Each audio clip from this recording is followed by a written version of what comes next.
crowded room. So I'm very happy to chair this co-chair also with Ekaterina Rashkova from the European Political Science Journal. This roundtable titled "The Politics, Policy, and Polity of the Russia-Ukraine War" is sponsored by our journal EPS, and the contributions will then become articles hosted by our journal. So we also invite you to read the journal when these articles come out. I'm very happy, and I thank you once again our speakers, Dietlind Stolle from McGill University, Pippa Norris from Harvard University, she's online, Kseniya Kizilova from the World Venice Association and the Kharkiv National University, Eiko Thielemann from the London School of Economics, and Aleks Szczerbiak from the University of Sussex. Thank you, and I want to leave the floor to them as soon as possible, so I don't want to spend time, but just let me introduce very shortly the rationale behind this roundtable. And I would like to start with a word by Professor Jean Lodel. When the EPS journal was founded 20 years ago, he wrote that the review should help reviewing problems in relation to which the political science contribution is essential, and to make the voice of the discipline authoritative in the city. There is no doubt that the Russia-Ukraine war, and today is 6 months from its start, and today is also the day of the independence of Ukraine, it is no doubt that it is a problem on which the contribution of political science is essential, and on which the discipline should make its voice authoritative in the city. However, sometimes we might be afraid that the discipline is too fragmented along different subfields like political, public opinion, public policies, and so on and so forth. However, at EPS, we strongly believe that this fragmentation is actually the added value of the discipline, because it provides different perspectives from which to analyze a complex phenomenon like this crisis. So what we want to do today is to bring together leading scholars from these different subfields so that we can have an encompassing picture of the crisis. And we have chosen to adopt this multidimensionality, so there's 3 dimensions of the politics, policy, and polity that we usually adopt, to give a sense of the boundaries that there are in the discipline. So we will start with the politics dimension, and we will talk about the other side of public opinion, so focusing also on Russian public opinion, and I will leave the floor to Pippa Norris and Kseniya Kizilova on their contribution. So, good morning. Can you, or good afternoon, or where you are, can you see the screen and the slides? Yes. Perfect. So I'd like to start, and Kseniya is very much going to give us our presentation for the main substantive results. The question we have is a puzzle, an enigma. Why did Putin invade invade Ukraine? An enormous question. And we answer that in terms of rally round the flag, a classic theory, which we know in many other countries, but most of the work has been done in democracies, not in countries which are autocratic. So we're going to look at this in the context of the Russian-Ukrainian war. So first, the questions and 3 different answers, theoretical framework that we'll propose, some evidence where Kseniya is going to give us the presentation from the surveys, the reliability tests, the conclusions and implications. So why? What's going on? And it's a puzzle with 3 core answers, I think, in the emerging commentary. Most of these haven't been developed as strong academic research so far, but there are certainly very plausible arguments which are going on behind the scenes and have appeared in various sources. The first view is that it's very much concerned with a rather mystical vision of the Russian people, the Russian diaspora, and the idea that what Putin is trying to do is restore the Soviet empire. That's a popular view, and it's one which has been influenced in particular by his July speech, in which he unveiled some of his vision of where Russia had lost out with the end of the Cold War and where it could go further forward. If that's the case, then of course there are many other countries beyond Ukraine that might well be subject to a similar form of aggression. Second view is one by Mearsheimer, And that's basically that what's happened is a fear of NATO expansion. And in this view, it's partly the West's fault. By coming so close to Russian borders, both militarily and in terms of democracy, that threatens Putin's hold on power, and it threatens Russian security. And again, you can hear that argument quite commonly. The third view is different. And the idea is that essentially what we're looking at is politics in Russia itself, an attempt to push up Putin's legitimacy and popularity. We know that Russian popularity is something which has been declining in recent years.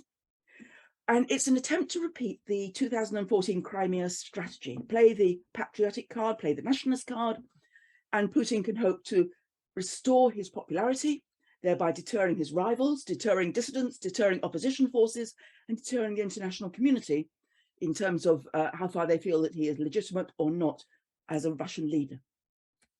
Now, what's the ways in which we can think about rally round the flag, the third explanation?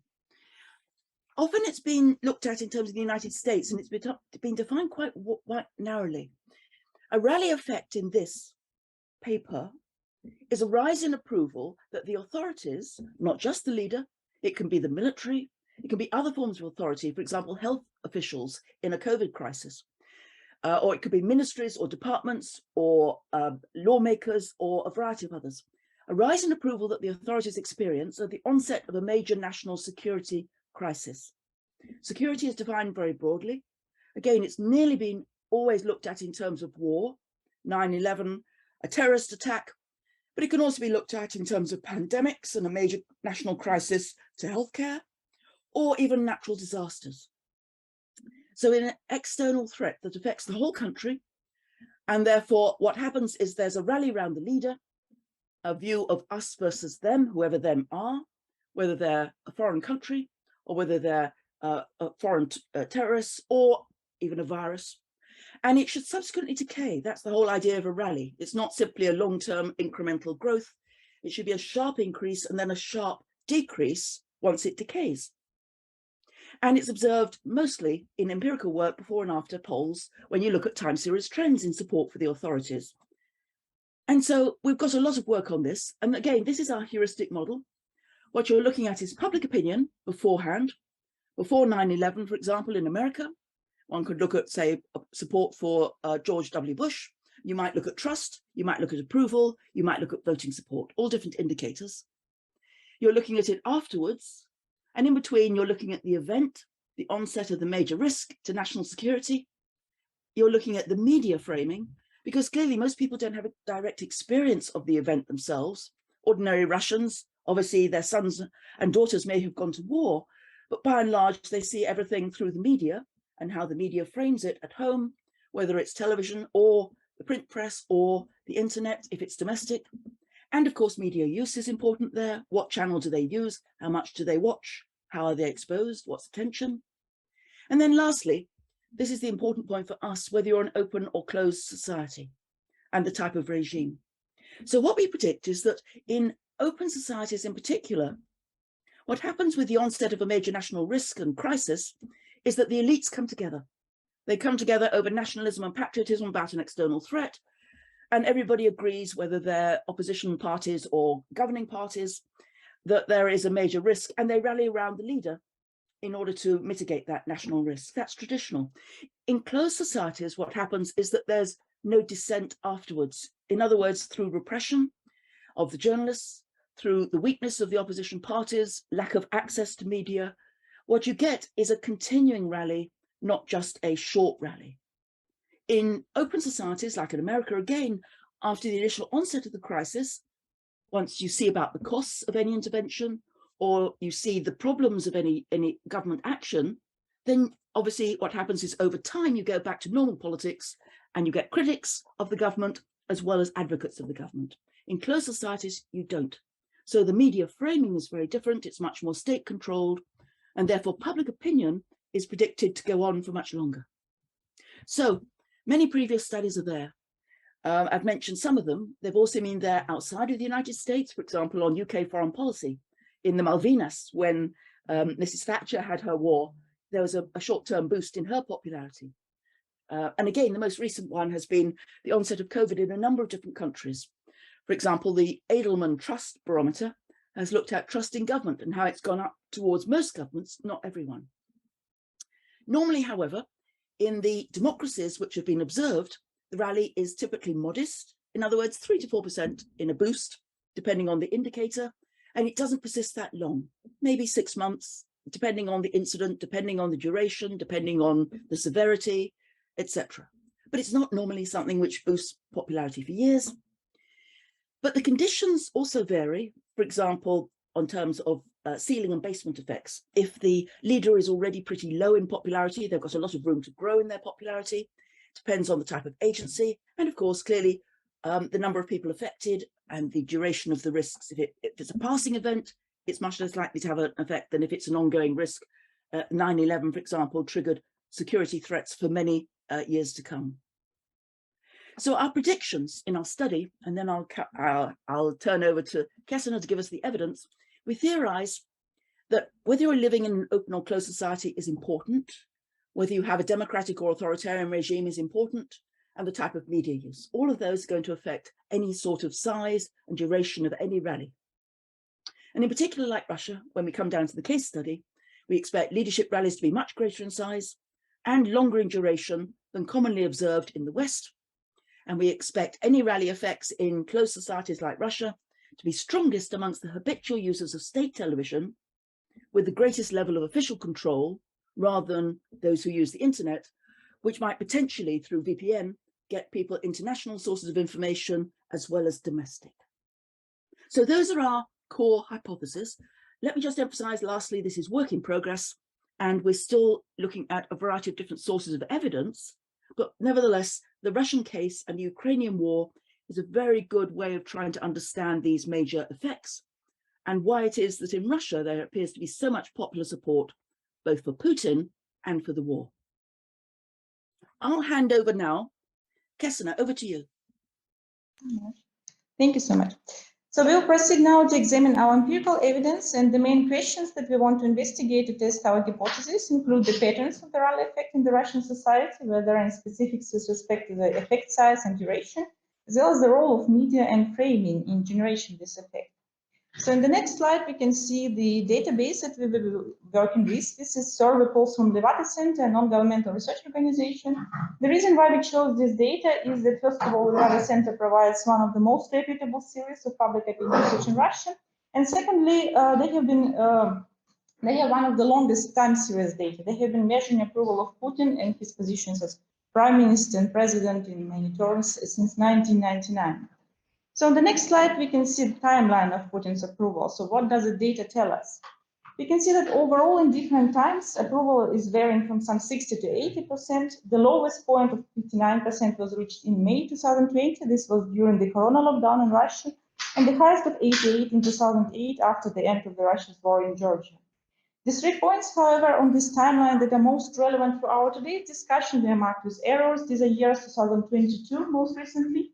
Before that, 2014 and 2008, these are the periods in Putin's rating was going up, and which can be identified as cases of rallying around the flag in Russia. These 3 cases have a number of similarities which can potentially be regarded as specific features and which we'll look into. First of all, the observed rally effects so far have been predominantly associated with military interventions. This is in a way indicative as, for example, the corona pandemic, which caused growth of ratings of leaders, presidents, prime ministers, but also governments, in many societies around the globe, both democratic and non-democratic, did not have such effect in Russia, quite the opposite. Then the size of the effect has been also quite consistent. You can see in these 3 cases that there was about 20% surge of the rating, including most recently on the very right side, when Putin's approval grew by 20 points from 63% in December last year to 83% in March. Again, this is quite distinct, as was pointed by Pippa from the literature. We know that usually this effect is smaller. On the next slide, we can see that alongside with support for the president, other political indicators strengthened also consistently over the same period of time. Approval of prime minister and government grew from 50% to 70% from November to March this year, and the party preference of Putin's United Russia was also growing from 30% to 40%. All these indicators remained relatively stable since March, with the changes just within the margin of error.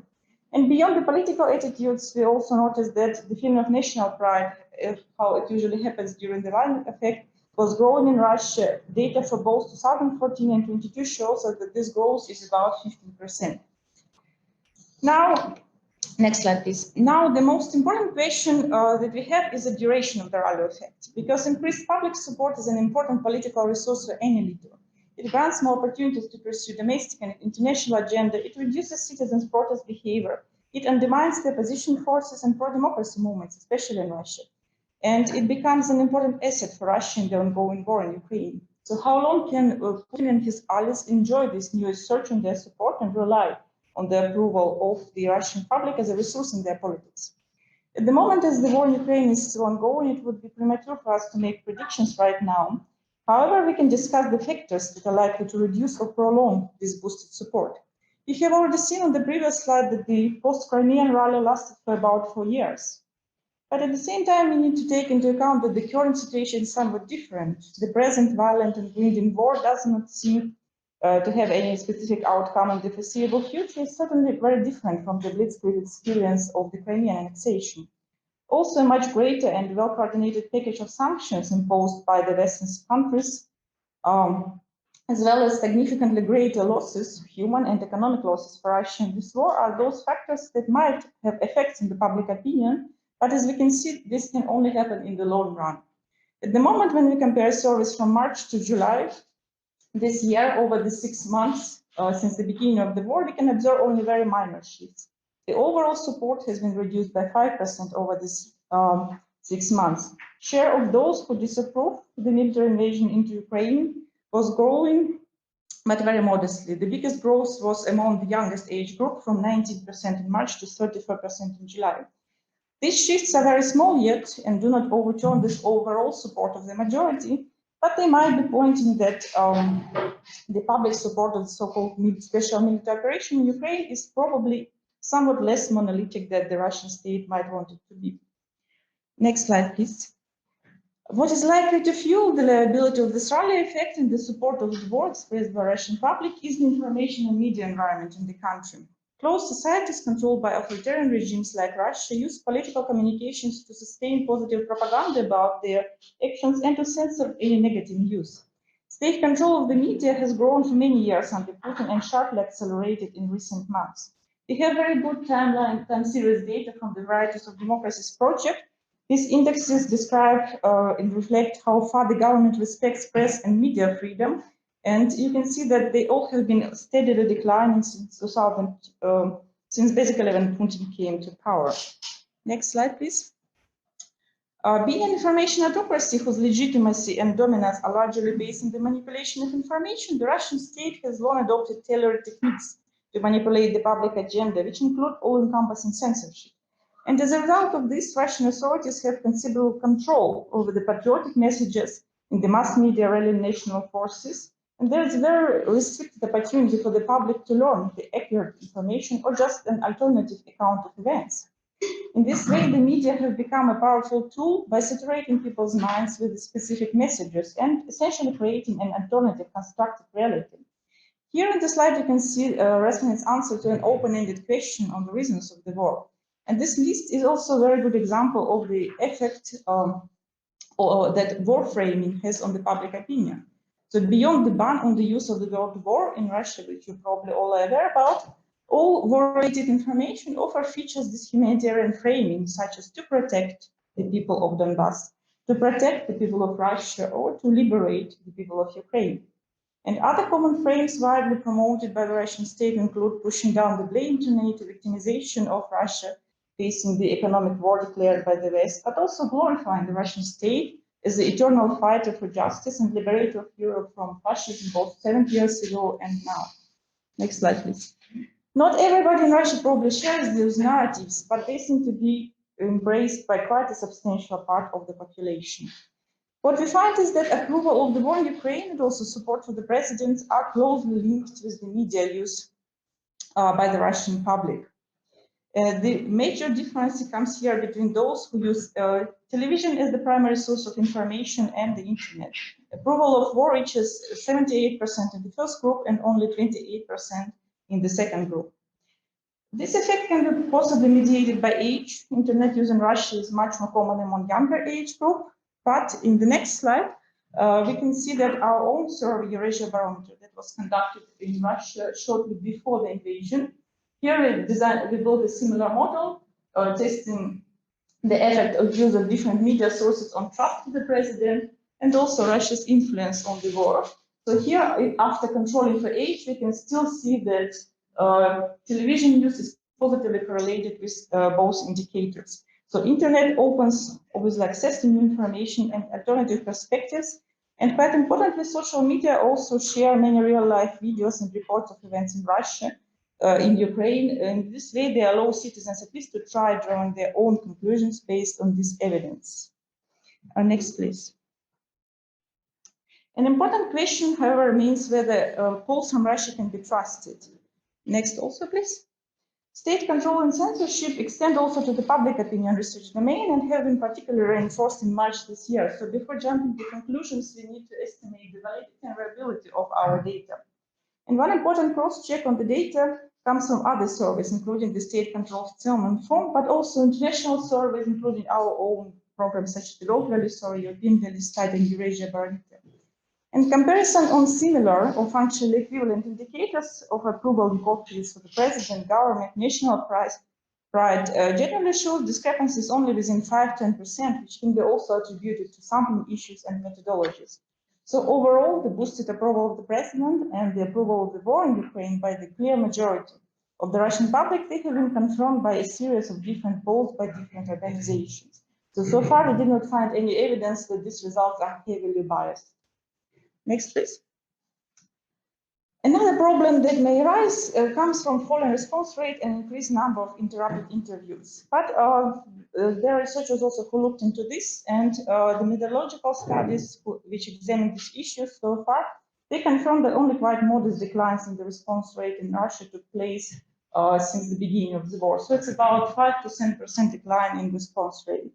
And the panel experiment, which was also conducted by the Levada Center, also implies that the boosted support for the president seems to be genuine. Finally, another group of concerns that are related to self-censorship, self-selection, social desirability bias, or the spiral of silence. They are particularly sharp in Russia, where self-censorship is likely to multiply since March following the introduction of the new law, which presumes punishment and up to 15 years imprisonment for sharing fake news about the war, which essentially means any opinion which is different from the official Kremlin version. And this is the biggest issue with the poll data from Russia and the most difficult one to catch, because this problem is likely to be equally applicable to any survey effort in the country. And one way forward with the technique would be to use survey experiments, which allow measuring attitudes to the leader in an indirect way. And one such experiment was conducted by Tim Fry and his colleagues in 2016, in which we showed that out of suggested support of Putin of 80%, there can be about 10% which can be caused by the direct asking this question. So this bias again was confirmed at about 10%. So yes. Next slide, please. And the next one. Yeah, we are now back. We are now in the final session, conclusions and implications. Pippa, do you want to say a few words? So I think we've said the key things, our findings, that there has been a substantial boost in approval of Putin in this war, just as there was in the Crimean War. 20-point boost is enormous. It's sustained. We know that it's went on for 4 years in Russia, in Crimea. So far, it's been going on in the latest poll 5 months. It may have gone on for 6 months, depending on the next Levada polls. Strongest, as we've demonstrated, in all of these areas amongst television viewers, not internet users. Again, that suggests it's state control of propaganda and censorship through the television channels. It's consistent with the effects of being conditioned by closed societies and state control of the media. But that really requires broad cross-national comparisons in order to really confirm that. And that's where we hope to move forward. We hope to be able to look at how far the events of Ukraine are going to be different in different countries. For example, those which were part of Western Europe versus in Central and Eastern Europe, and in diverse types of regimes. And the last line is really, the military resolution is nowhere in sight. Everybody can talk about the losses which Russia has experienced. Problem is, from our perspective, Putin may have achieved his domestic political goals so far by boosting his popularity and thereby deterring his critics and dissenters. It might actually have worked. So a little pessimistic in our conclusions, but still a very large area of research. And we hope to take this further forward in future work. Thanks very much. Today, I'm gonna like to talk to you about whether the conflict and the war in Ukraine and the invasion by Russia is leading to some sort of unity within Europe or to a new cleavage. So that's kind of the basic question that we ask. And it seems that at first the EU countries seem to react in a very united fashion. And that surprised not only EU officials, but even Russian officials. And the question is, how long does this unity really last? And to what extent does public opinion really contribute to this continued unity? In this presentation, so we try to identify potential fault lines in this reaction to the conflict. As we know, public opinion and foreign policy is not always the main driver of what's happening policy-wise. But since this conflict affords so much coercive power, so many financial resources, and potentially sacrifices, we believe that public opinion is really playing an important role. So these are the questions that we are asking. Can you see all of them? Yeah, I guess.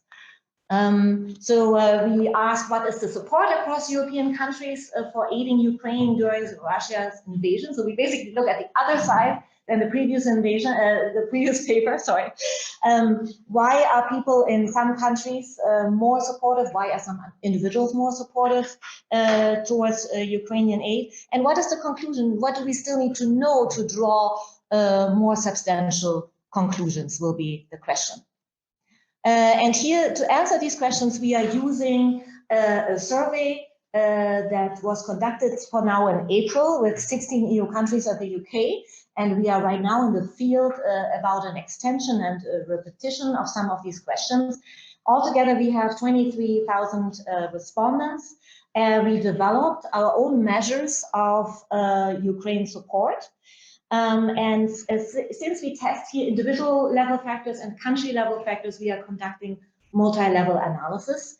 We are teasing out country level factors for now one by one because we have so few cases. However, what I will present are more the bivariate relationships because they are a little easier to digest than the multi-level relationships, but I will tell you which ones hold. And we always include individual characteristics in our model that are known to shape public opinion in this area. So first of all, I want to give you an overview of our measure of support.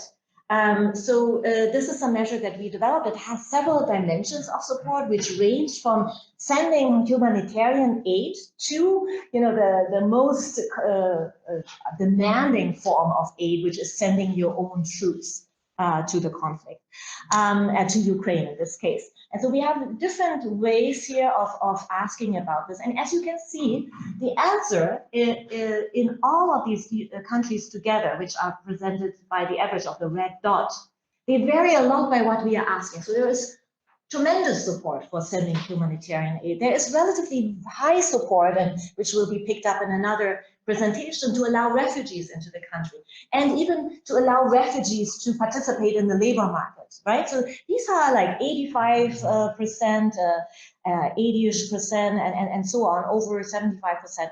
But when it comes to the most demanding form, sending troops, we only see 32% agreeing, right? Which is logical. And somewhere in between are the more controversial issue, like sending weapons and military equipment, as you know from the debate in your own countries, fast tracking of Ukraine EU membership, which is just about 50%, however, so the majority of these people here agree, and which is much more dicey is accepting higher energy costs as a result of the sanctions. Okay, so that is really below 50% already in April. Now we do expect this number to go lower and lower over the time of the conflict and when the energy crisis will truly unfold.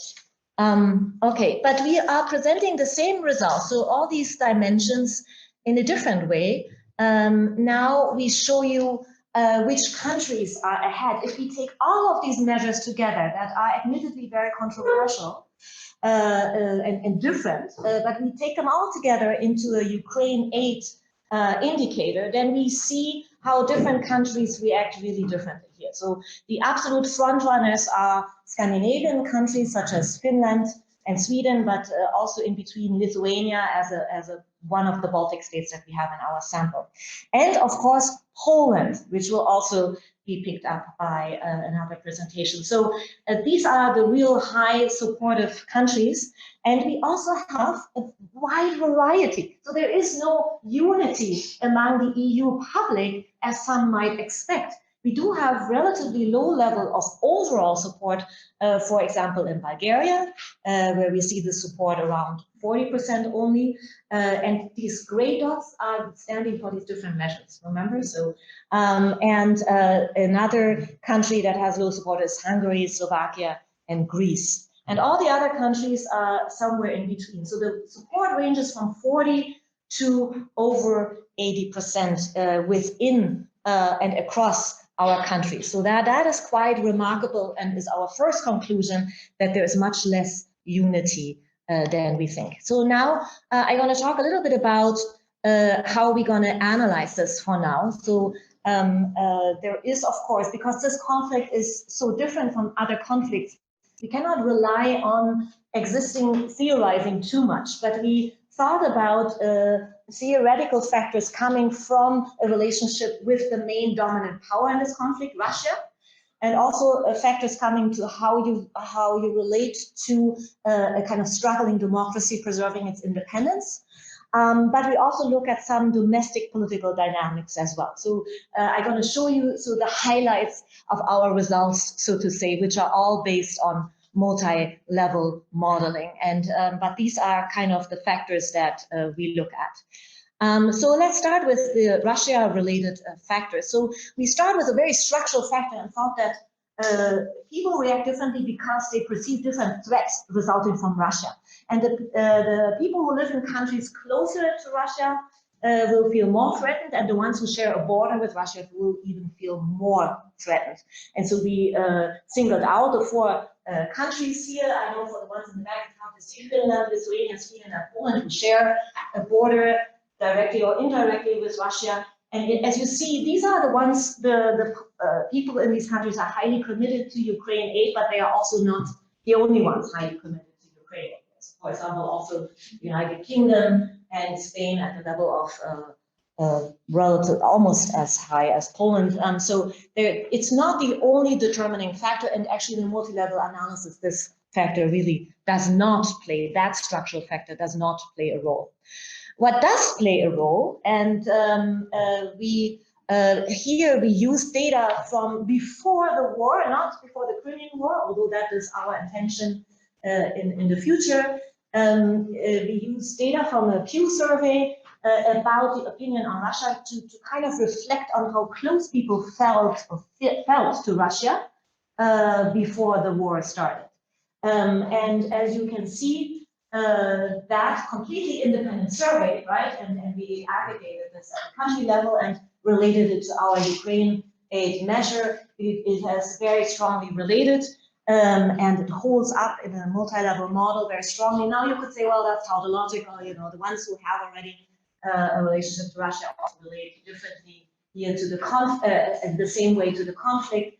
So we want to poke really into this. We believe that the relationship with Russia can be studied differently, for example, distinguishing Eastern European countries who have experienced direct invasion or not react differently. And also some other relationships at the economic level that we want to explore a little bit more. This is now just a first shot to tell you that there is something there about historical relationships with Russia that matter a lot. But in the same kind of way, we also wanted to test the very common argument, and you see that in the media all the time, oil and gas dependence matters. And you know, while it is true that in certain select cases that might be actually the case that that is on people's mind, if you really analyze this over the rich array of countries that we have, it does not show any relationship. Oil and gas dependent does go in the right direction, but there is really no significant and no sustainable relationship here of oil and gas dependence as a share of imports. So that is really an argument that we dismiss in our conclusion. Finally, we also wanted to get at Russian misinformation, disinformation campaigns, which you know are very strongly there online. And of course, it is extremely hard to get at the national penetration of disinformation. You would have to really study social media at the national aggregate level to get that. And that is potentially a future project that can result from this. And I hope that others will do it as well. But what we have done here is we ask, basically we ask the so-called Wertheimer question. We ask whether NATO or Russia is responsible for this war. And because the argument about NATO is part of a Russian disinformation campaign. Now, we also should admit it is also part of a non-Russian critique of US and NATO politics. And we know that, so we cannot really distinguish people here who are also maybe shaped by that critique. But we also see an extremely strong relationship here, that the belief so this is here on the x-axis, the proportion believing NATO is responsible for the war in Ukraine. You know, when it's much higher, there is a much lower support for helping Ukraine. So obviously, causality is an issue here, and poking further into dissecting where misinformation is coming from, where this argument is coming from, we have developed now new measures of Russian misinformation, and in our next wave, we can report better on this particular point. I now want to give you just two reflections on our domestic political aspects. First of all, we thought that the conflict in Ukraine might cause a new type of polarization. It might relate to the left-right, for example, polarization in a given country and so on. But it might also reflect differences between incumbent and opposition parties more generally, but in this case, a party supporter. So the last point here is reflected on this graph. And what we do here is we basically show you the support of incumbent parties. So when people support incumbent parties in red, and when they support non-incumbent opposition parties in blue, and the black is the average of each country. And so what we see here is, with the exception of Lithuania, we see that in high overall support countries, there's not a lot of differences between incumbents and opposition. They agree, the supporters agree on how to react to Ukraine, right? But the differences become stronger the less support we see. So there is, I mean, obviously it's also a statistical artifact, but not only, there is really a pattern here that holds up also in a larger model or a multi-level model. There are some differences here. Bulgaria, for example, is an outlier case here, where with the low support and where the parties don't seem to disagree, but they're actually the parties within the government disagreed at the time. But the tendency is that there's more agreement, more support for Ukraine in countries where opposition and incumbency don't disagree.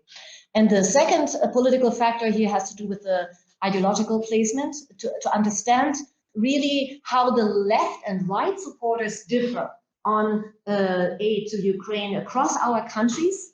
And we also ordered this again by overall support, showing us generally that in countries with relatively high support, such as Finland, for example, Sweden, and Poland, Denmark, there are some exceptions here, Croatia, and so on. There is really relatively a flat line. So there is not a lot of differentiation between whether you place yourself left or right. But there are cases here where there is a differentiation, particularly in the countries with medium support, such as the Netherlands, Germany, United Kingdom is an exception, Italy, and so on, where we see a lot of divergence. Overall, what we see is that the left is more committed to, although there are exceptions of the left that is related to Russia's left or Russia's communist parties, but overall we see that the left is more committed here to aid in Ukraine than the right, and we don't see one pattern fits all. We do see a lot of exceptions to one rule here, that there is no overall left-right support that fits every country.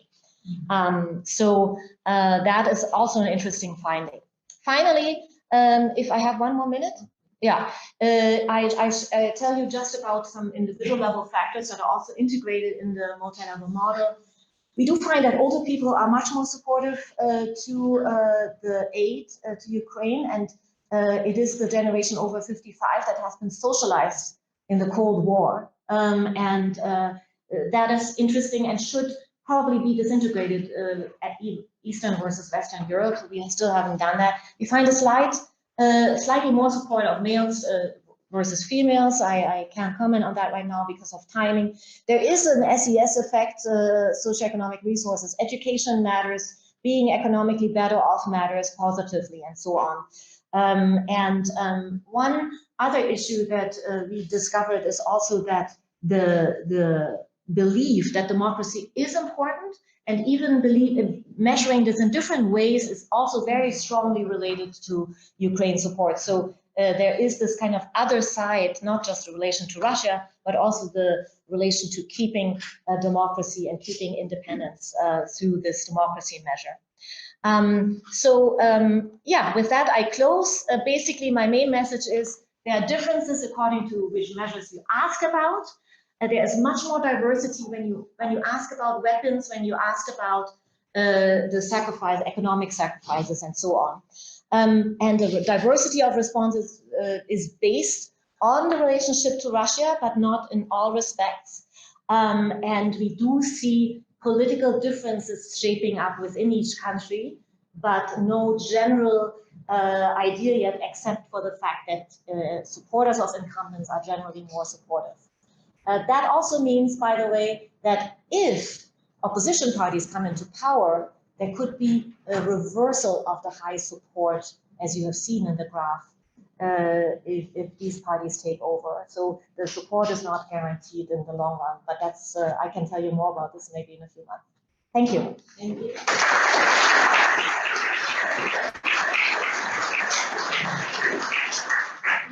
And we will move now to the policy dimension. So we will see the decisions that national governments and the European Union have to take and are required to take to address this crisis. And Ekaterina will talk about this policy dimension with a special focus on migration policy, which is a key issue. So we look forward to hear more about what is happening with refugee policy and with the intervention that is titled The Distributive Politics of Refugee Protection, the Ukraine Crisis in Comparative Perspective. So the floor is yours.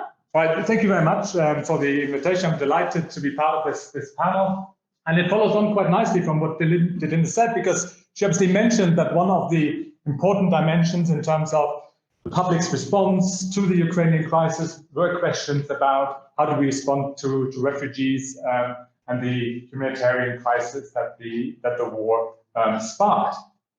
So I guess one thing that is interesting about the Ukrainian situation compared to earlier refugee crises in Europe is that actually Europe seemed to have looked quite good about it, right? In terms of a quick response, in terms of much, I guess, decisive coming together of the various member states when it came to kind of drafting a policy to response. There's been quite a lot of discussion about why the response has been different, and we can maybe explore that. That's not going to be my focus. So some people have said might have had to do with race, it might have to do with geopolitics, why the response to Syria was different than to Ukraine, might have to do with the composition of the refugee population, given that 90% of all Ukrainian refugees are actually children and women.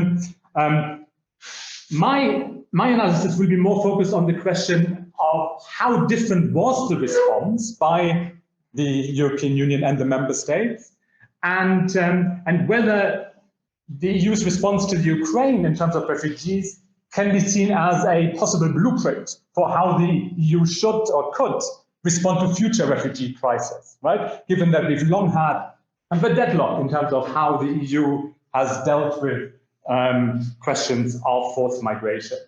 So overall, I think what I will argue is that that ultimately, while the EU's response has had some very positive elements to it, and I've formulated a rather kind of controversial title here, I would still kind of ask for again a little bit of skepticism on whether the response to the refugee crisis in Ukraine can be easily replicated in the future, whether the coalitions that have been created on this will hold with regard to future forced migration issues. In particular, I want to ask questions about whether what is at the core of the EU's refugee challenge, and that is questions about responsibility sharing and distributive politics, whether these challenges are actually effectively addressed by the way that the EU has responded to forced migrants from Ukraine.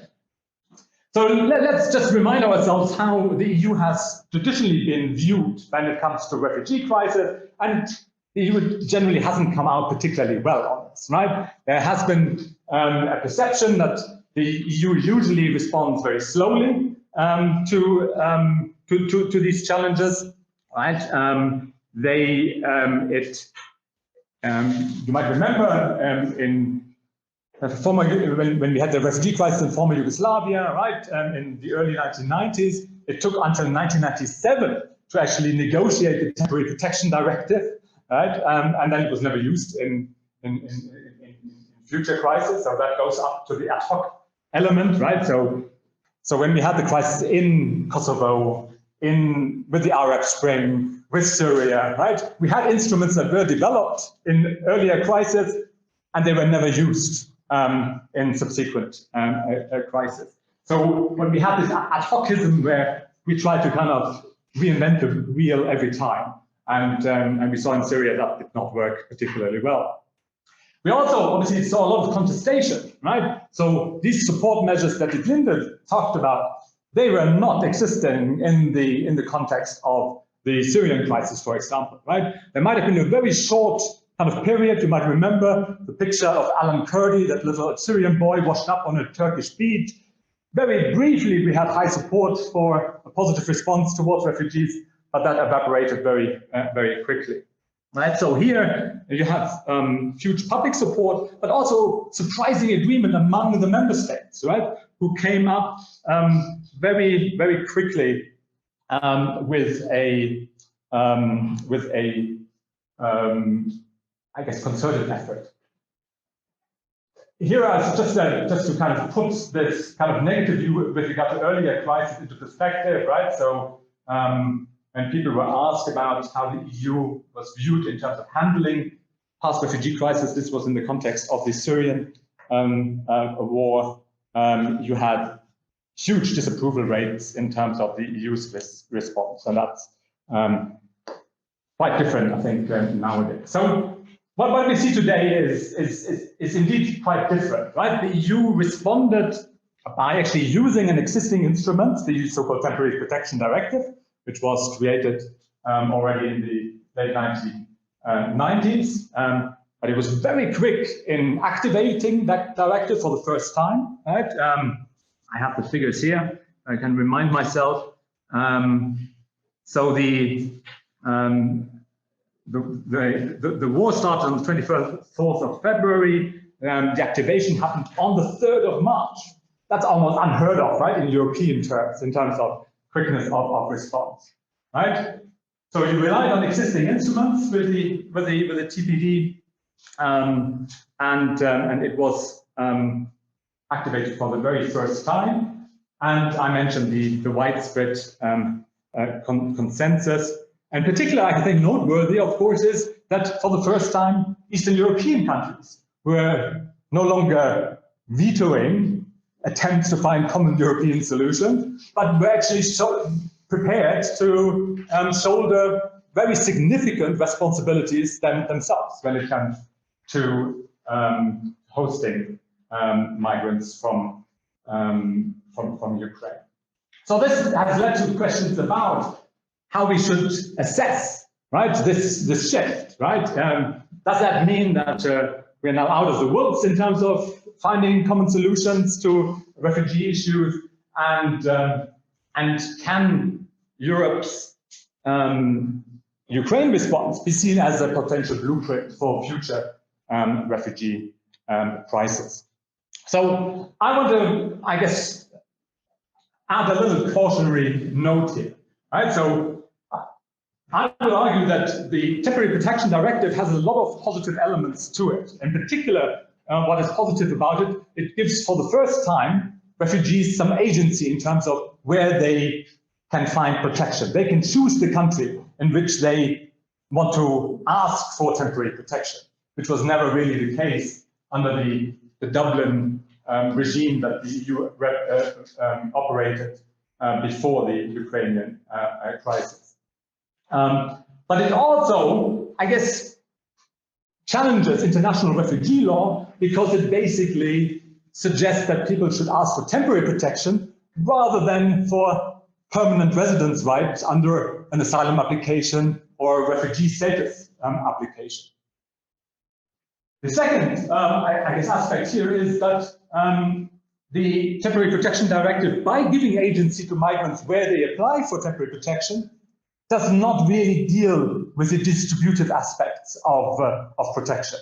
Right? Basically, you leave it up to individuals where they want to apply for protection, and that automatically means that you will not have fair and equitable and equal sharing of responsibilities. And while that currently seems to be not so controversial, it might become more controversial in the medium and long term. The context in which this paper has been thinking about this is through the literature of international cooperation and public goods.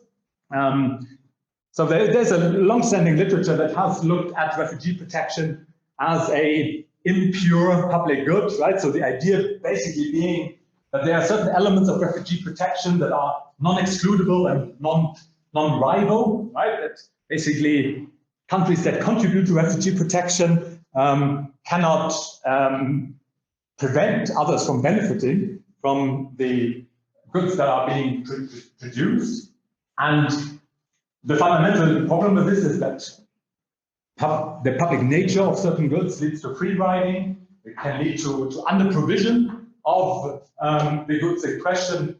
And ultimately, what the literature suggests is that we can only overcome some of these collective action problems through what I call deep cooperation.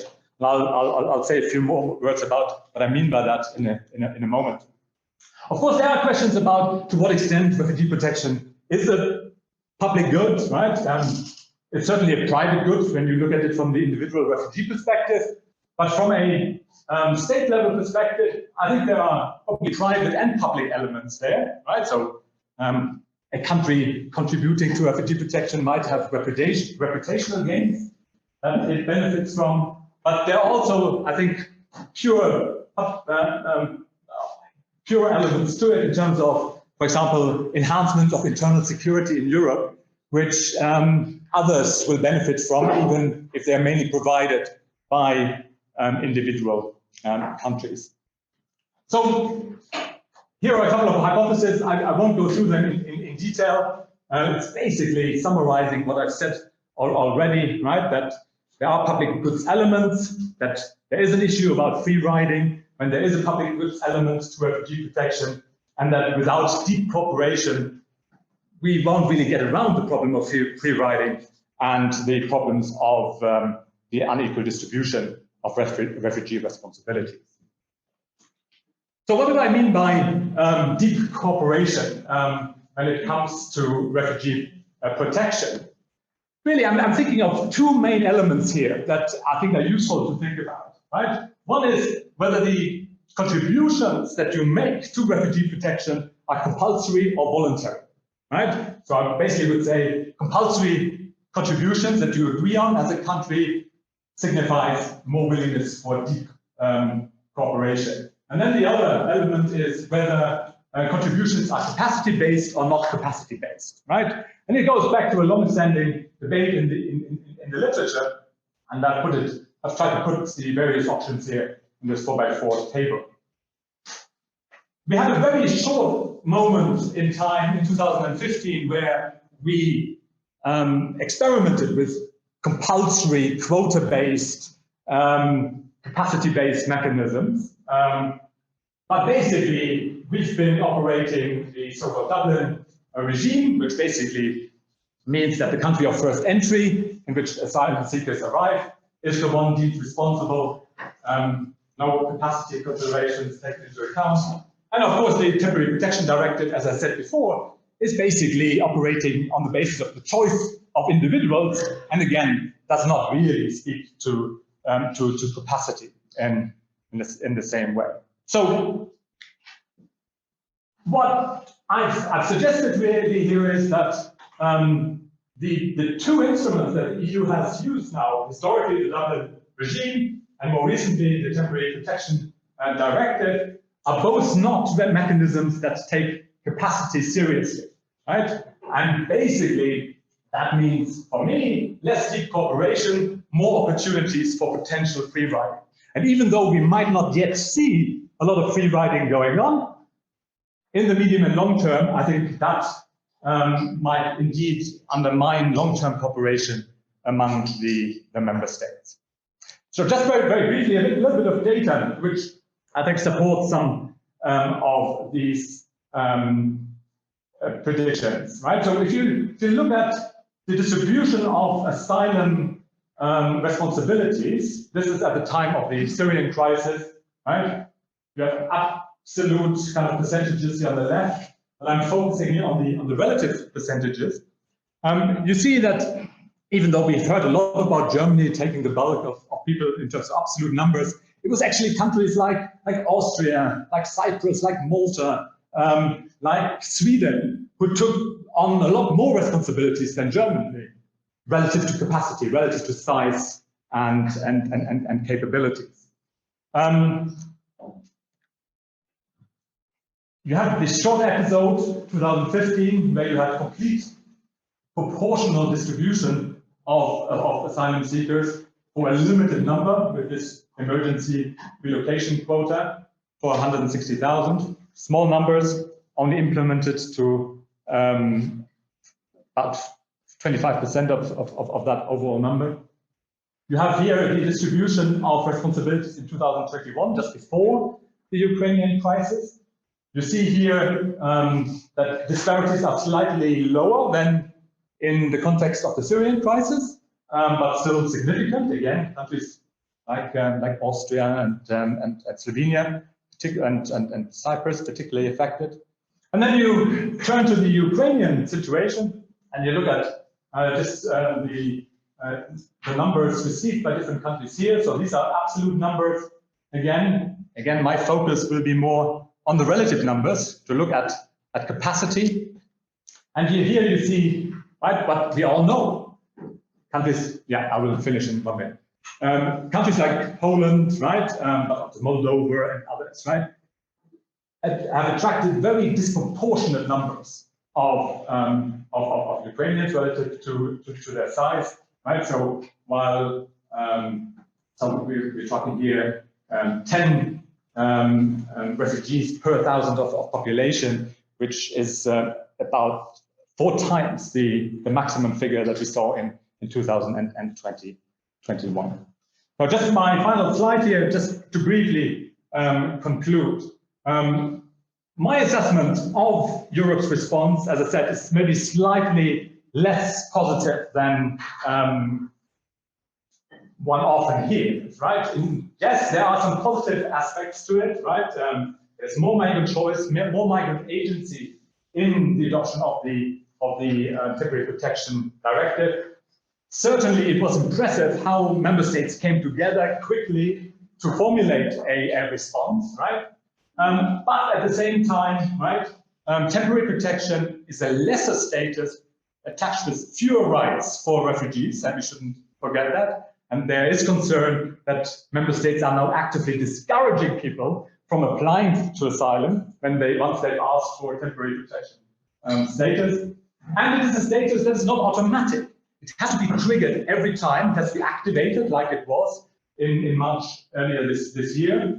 And it does not address capacity and the inequities that we see in terms of responsibility. So the question that it raises is about the long-term sustainability of that approach and whether free riding, as we've seen for so many years, can really be reined in once the early kind of solidaristic gestures might kind of wane as the crisis drags on.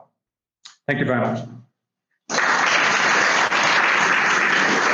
Thank you. And we have the last but not least contribution on the polity dimension. And Aleks Szczerbiak will talk about the impact of the war in the Ukraine on politics and attitudes towards EU integration in post-communist Central and Eastern Europe. So we'll hear from him the impact of the crisis on the dynamic that affect the political community and the European integration in particular. Okay, thank you very much. Thanks for inviting me along. I don't have any slides, which is good because it's less stressful for me to start the presentation. It also means I have to rely on charisma to hold your attention, which is always a dangerous strategy when you're presenting in the afternoon of the conference. So I'm going to basically look at, as Linda said, I'm going to look at two things.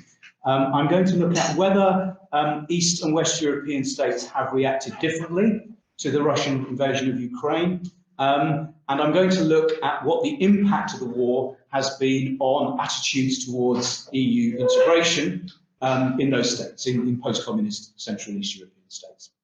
Okay, so kind of cracking on immediately. So with the first of those questions, I think that in many important ways, there has been a different reaction in terms of Eastern and Western Europe. And here, obviously, there's going to be caveats, and I'm going to come to those in a minute. I'm talking here about leaders and elites rather than public opinion. Again, I'll come to that in a minute. But at the level of kind of elites and political leaders, the key difference, I think, between East and West is basically how they've defined the war, okay, how they've conceptualized it. And it's whether they've conceptualized it as an event in a particular country or as part of a process and a geopolitically defining moment, okay, as part of that process. So what I mean by that is that in Western countries, in Western Europe, the war in Ukraine is about Ukraine, okay? It's about Russia's kind of unprovoked invasion. It's about an event in a particular country. It's obviously a disaster for people in Ukraine.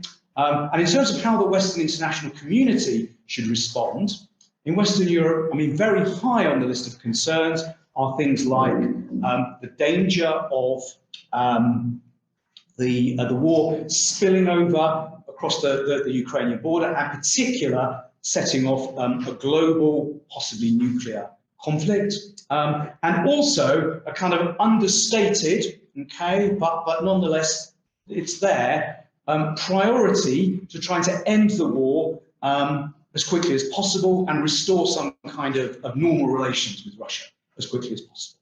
Okay. The Central and East European countries is different. I think it's part of it's a process, it's a step on a trail that includes Vladimir Putin's previous assault going back to Chechnya, okay, through to Georgia, through to the invasion of the annexation of Crimea and the support for separatists in the Donbass. So it's the latest stage, okay, in a process, okay, and therefore the primary concern is to prevent a domino effect, okay. So if it happens in Ukraine, then it could easily spill over into other post-communist countries, and that's the concern. So I think that's the sort of the key difference. It's whether we're talking about an event in a particular country, or are we talking about a process. And within that process, as far as post-communist states are concerned, this is or should be a defining moment in international politics. Okay, a defining geopolitical moment, a wake-up call that their analysis of what's been happening and the actions of Russia and Vladimir Putin is correct. Okay. Now, obviously, that's very, very simple. If you look below the surface, the situation, as is ever the case in politics and real life, is much more complicated. And the differing reactions to the war cross-cut East and West, obviously, to some extent. I mean, obviously, in terms of post-communist states, you've got the outlier of Hungary, which is much more, say, sympathetic to Putin, let's put it nicely, hostile towards anti-Russian actions, sanctions, supplying arms to Ukraine and things like that. I mean, there's a lot of focus on Hungary, but it's easy to forget that, you know, there's countries, other post-communist states, Serbia, for example, which isn't an EU member, it's an EU candidate country, which is even more pro-Russia, if you like, or more equivocal about the war. So, you know, there's outliers, but particularly, I think that the cross-cutting takes place when you look at the level of public opinion. And we've sort of got data coming through on this. I mean, Dietlind presented some very interesting data which showed the way that cross-cut. So in countries like, you know, Bulgaria, Slovakia, these are countries with, you know, quite strong pro-Russian lobbies that you might expect there to be a more complicated set of attitudes. I mean, an interesting bit of data was put together by the European Council of Foreign Relations, which some of you may have seen, which was written up by Mark Leonard and Ivan Krastev. And they looked at a smaller set of countries, which included two post-communist states, Poland and Romania. And they conceptualize this in terms of what they call the justice camp and the peace camp. Okay, and the justice camp prioritized victory for Ukraine, the defeat of Russia, and the peace camp prioritized settlement or normal relations with Russia. And actually, these two post-communist countries found themselves in different camps. Okay, Poland was in the victory camp, if you like, or the justice camp, and Romania was public, in terms of public opinion, was in the peace camp. Okay, so although, you know, there's clearly this difference in terms of the way that's conceptualized at the level of political elites, that there are clearly outliers, and also it's much more cross-cutting in terms of public opinion. Okay, so what impact has this had in terms of attitudes towards EU integration in post-communist states? Well, on the one hand, it's reinforced an impulse to kind of draw these countries as closely as possible into Western international structures. So it's kind of, you know, reinvigorated the idea, it's revived the idea of former Soviet states who want to join the EU, obviously Ukraine in particular, but also, you know, Georgia, Moldova, people like that, as trying to tie themselves in as much as possible into Western international structures, okay, through concerns about their security, in particular military security. Now, obviously, the EU is not a military security actor. There is no equivalent to the EU to Article 5. If you wait for the EU army to come and save you, if you've been waited, you know, you'll be waiting a very, very long time. It's not going to come. However, I think that what's going on here is, well, first of all, there's this idea, there's a kind of implicit security guarantee about being members of the EU. So, you know, countries that are members of Western international organizations are more likely to be defended militarily by other countries that are members of Western international organizations, even if they're not in NATO with a formal security guarantee. But also because although technically it's much, much more difficult to join the EU because of the acquis and all that malarkey than it is NATO, where basically you just have to, you know, harmonize your command and communications so you don't interoperability, so you don't all start shooting at each other. Okay, technically it's much more difficult. Politically, it's much easier, okay, to join the EU than it is NATO, particularly for a former Soviet state, okay, because it's less likely to be seen or interpreted as a threatening move, which joining a military alliance is. And through joining the EU, that binds you into Western international structures and potentially, therefore, provides you with a pathway to get you into NATO eventually. Okay, so in one sense, you know, the reaction's been, yeah, because of this security threat, we've got to tie ourselves to the West as much as possible, and that means, you know, join the EU if we're not members of it, However, in terms of these countries' relationship to what you might call the EU political establishment, so here I'm really talking about sort of, you know, the Franco-German axis, basically the people who run the EU, Berlin, if you want to be very, very specific about it. Well, on the one hand, you know, you might have thought, well, if they want to bind themselves as closely as possible to the West, they will try and, you know, get as close as possible as they can to the EU political establishment. And by and large, this has been the strategy of most communist states, with the exception of Poland and Hungary. That's how they've tried to pursue their interests, by trying to locate themselves within the so-called European mainstream. You would have thought, given what I said earlier, that would reinforce that. However, there is a problem, okay? And the problem is that the war in Ukraine, from the perspective of the post-communist states, has shredded the credibility of the EU political establishment on national security issues. Okay, from the point of view of the leaders of the post-communist states, Franco-German axis, Paris, Berlin, catastrophically misjudged. Okay, Vladimir Putin, thought that, you know, they could do business with him. They tried to develop relations over the heads of their post-communist,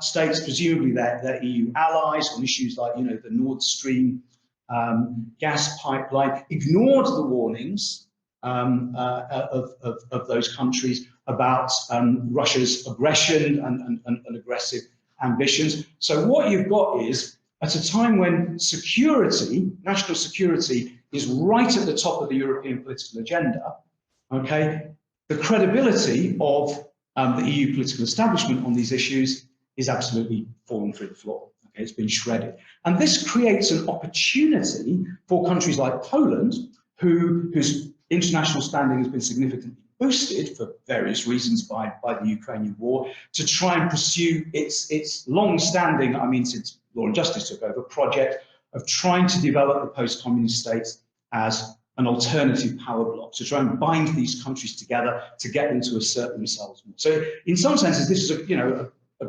golden opportunity for these countries, for Poland to pursue that strategy.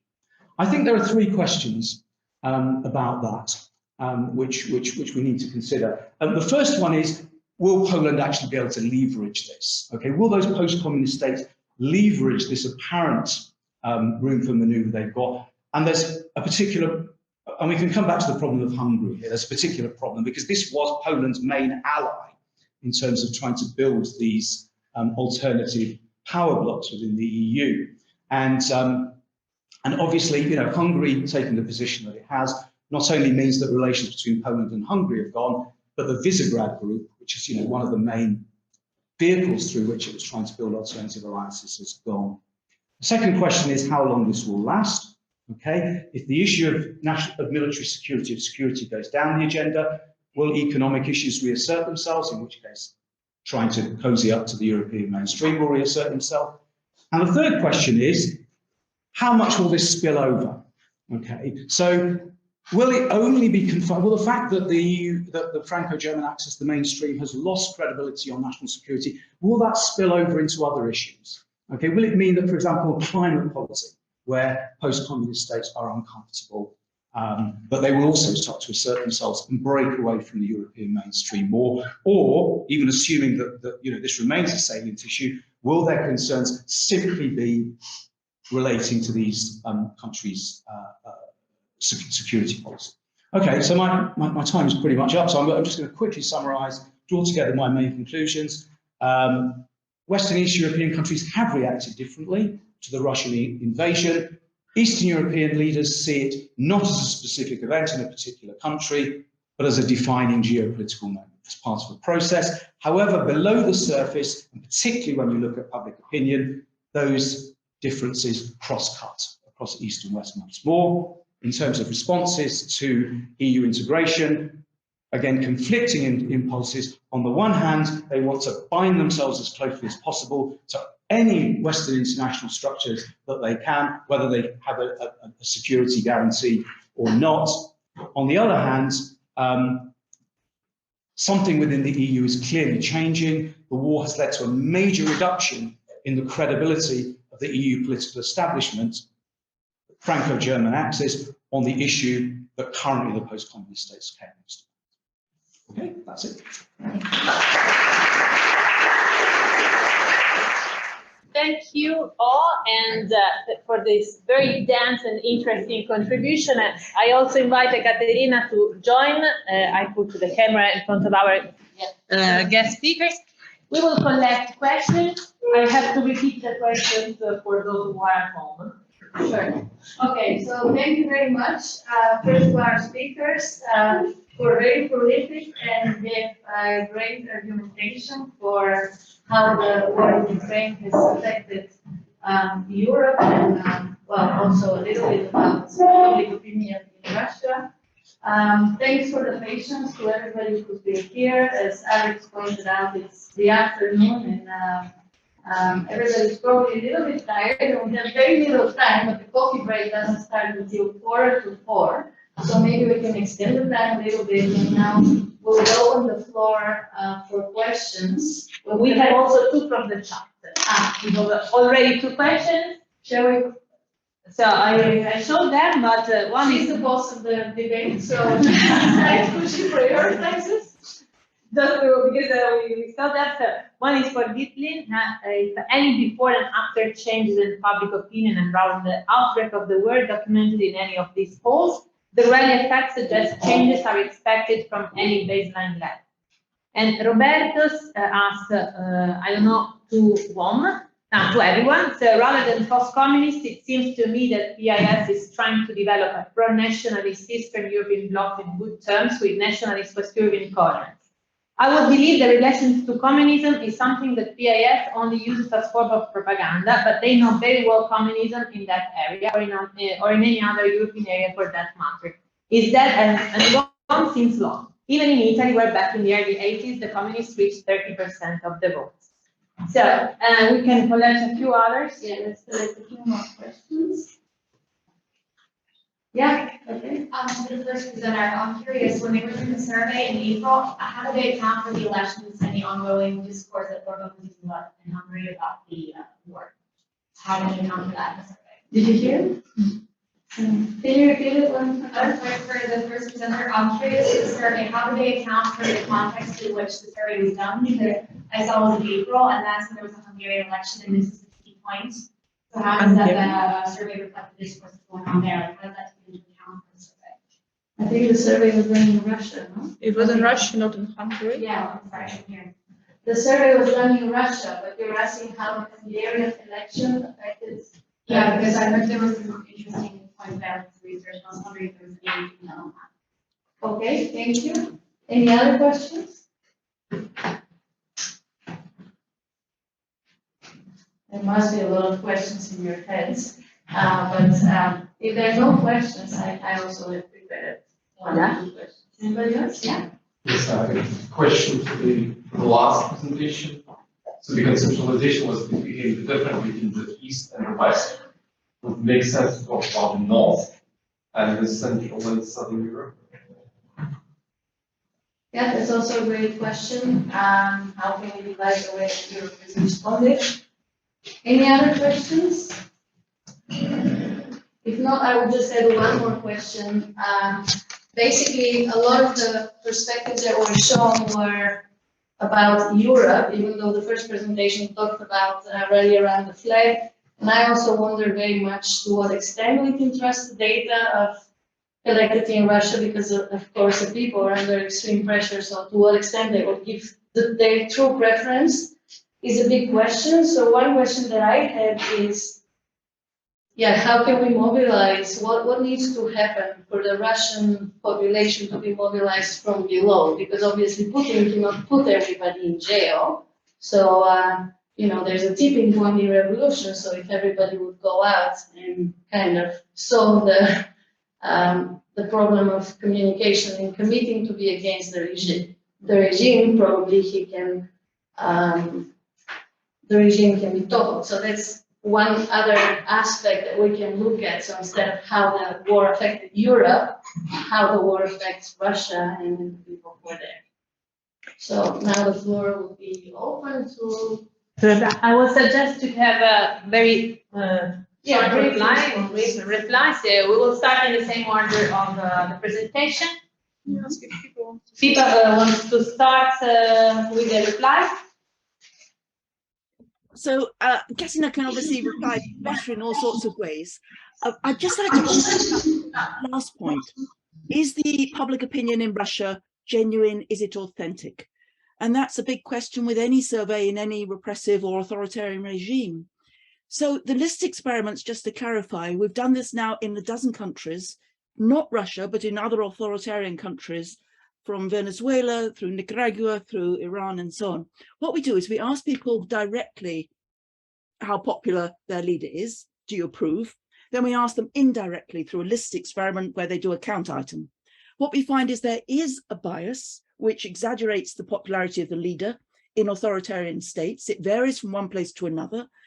But as Tim Fry found in Russia, it's probably only 10%. So if we assume that Putin's popularity in Nevada polls is 80%, take off 10%, he's at 70% approval, which means he's 30% above Biden.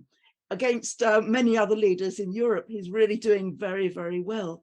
This is not simply, we don't believe, imposed on the people. We think it's the product of the culture and the media. So people genuinely do believe in the war. They genuinely do believe in myths like Nazis and the defense of Russia. And they genuinely do believe that he's popular. So that's the dilemma. You can't have a revolution from below if the leader is seen as legitimate. And in our reading, that's exactly what we're finding. And that's why we argue the strategy of going to war has succeeded. He's basically waved the nationalist card, the patriotic card, and it works, just as it works in other Western countries. And just lastly, the idea of democratic legitimacy is something which is very common, but authoritarian legitimacy is equally important. And indeed, that's the subject of my next book. And there are some really good new books coming out on the popularity of dictators from other colleagues. Alexander Matovsky is one, and then there are others about how this process works through manipulation of the media. So we're getting to grips with the idea legitimacy is not simply Western, that in Iran, it might be they believe in the Ayatollah, in Nicaragua, they believe in the president, and in Russia, they believe in Putin. But Kseniya, come back on any of those other points which I might have missed out on. Nevertheless, there's a very long-term tradition. So unlike Middle East countries where public opinion was introduced only recently since the Arab Spring, surveys in Russia have been conducted long ago. They were conducted in the times of the Soviet Union. We do have this problem with people not willing probably to share honestly their opinion. But this would be applicable to all authoritarian states, and the only thing that we can do is do this validity checks, robustness tests. We can compare data from different sources. What we do when we do our surveys, we always stress that this is a survey for non-governmental organizations, so it's a research project, etc., etc. Of course, at the moment, the situation is extremely sensitive because there is a lot of persecution, including some people who were leaving comments on internet and social media. They were then tracked back to their home addresses and were fined or ended up in prison. So indeed, there is a lot of fear. And this would certainly affect the public opinion. From our side, as political scientists, we're going to only do more and more experiments, advance our methodologies, because this is public opinion research in authoritarian countries. This is exactly the field where a lot of methodological advancement is needed. And this is very unfortunate for Ukraine, but this is a very good opportunity to do this on the example of Russia. And this case also points that all those gaps that we had that we need to fulfill now. What concerns the mobilization of the Russian society from below, well, I doubt that would be possible. There is beyond fear that people are genuinely worried to lose their health or life or end up in prison because there have been very violent suppressions of all protests. There were some protests at the beginning after the invasion in March, but they were all suppressed very violently. There are also other factors. Well, first of all, indeed, as an information autocracy, Russia, information and media tools have portrayed the current leader of Russia not only as legitimate, but also as competent leader. So there is a big part of society who, we can discuss how large exactly it is in terms of percentages, but there are indeed people who trust their leader and who thinks he is the best one to govern their country. But also what concerns propaganda, well, it's difficult a bit for me to speak. I'm Ukrainian, so I don't really understand full Russian society from inside.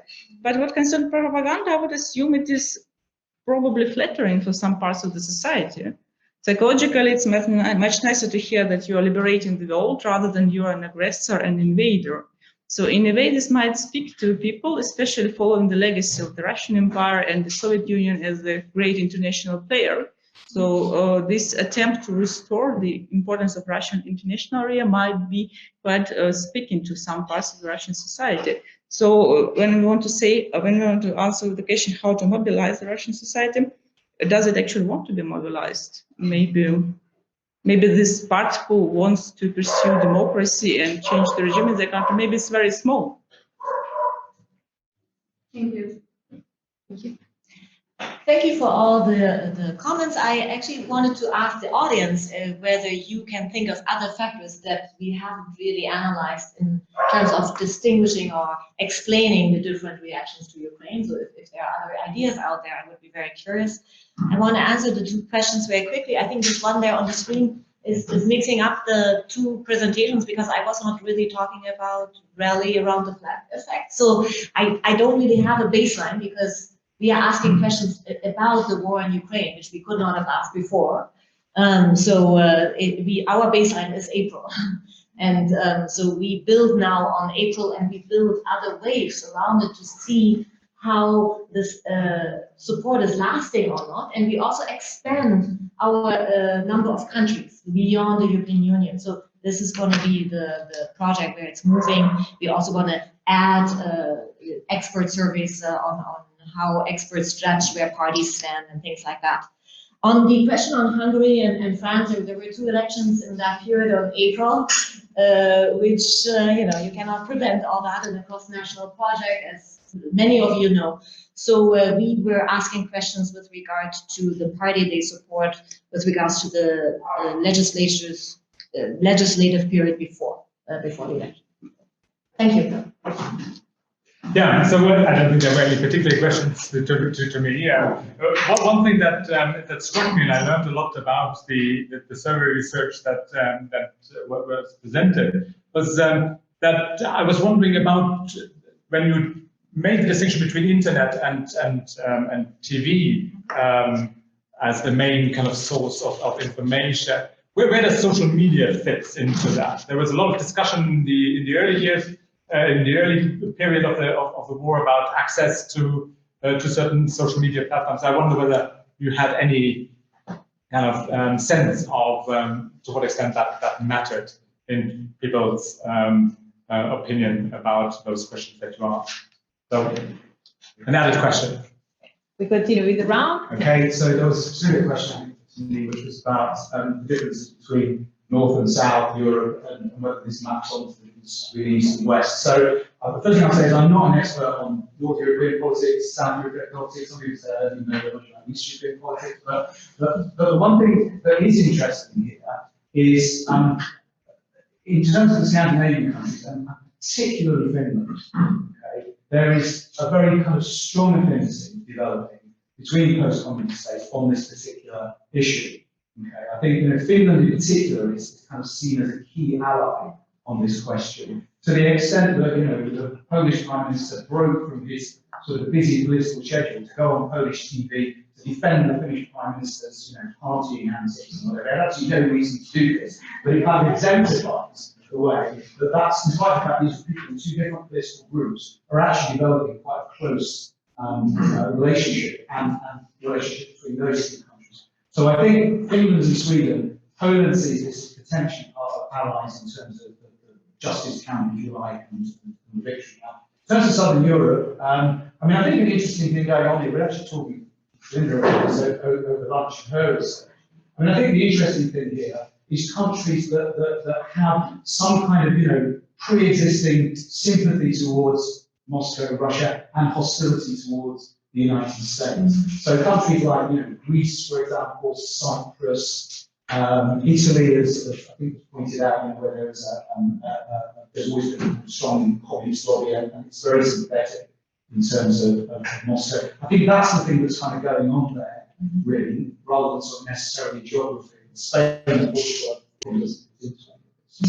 So I think that's the. Now there's a specific question about law and justice, which is about how the fact they're also trying to build links with West European allies, as well as with post-communist states, and that's certainly true. And during the last year, they were trying to build links with sort of radical Eurosceptic parties as another strand to this building an alternative power axis. Now, there are only two problems with this strategy. One of them is these are not parties in power, so there's not really a lot of benefit from building in terms of getting allies in the Council of Ministers. And also, for a lot of these parties, they were far too pro-Putin or sympathetic to Russia. They could have swallowed this, as they did with Hungary, until the war broke out. And once the war broke out, this became a complete no-no. The one exception to this is Georgia Meloni, okay, who both is one of those radical Eurosceptic leaders who has not necessarily always been very close to Russia and Putin, and who could become Prime Minister of Italy. And that could make things very, very interesting in terms of this project of trying to build an alternative. Thank you very much to all of you for your answers.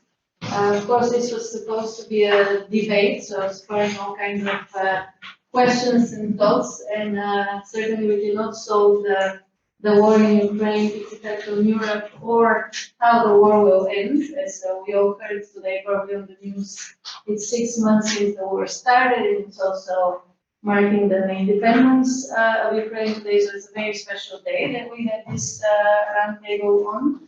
But as Linda pointed out, this will be the results of the presentations will be published as a debate section in our journal.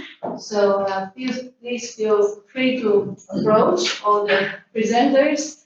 And yeah, thank you for being here. And Linda would like to say a few words. Just to wrap up and to thank our guest speakers once again, and I hope this roundtable has helped starting a discussion. This is just the beginning of a discussion, of a conversation that we will continue in our journal, and hopefully, as Ekaterina told, you can approach them if you have a further question.